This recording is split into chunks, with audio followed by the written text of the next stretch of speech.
You ask Tiger to solve. This deals with linear equations with one unknown. The final result is x equals 4. Let's solve it step by step.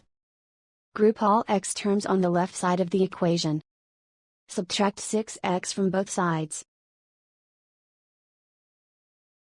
Group like terms.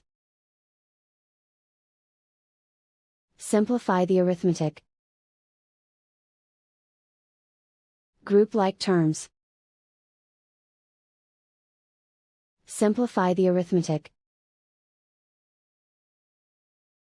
Group all constants on the right side of the equation. Add 9 to both sides. Simplify the arithmetic.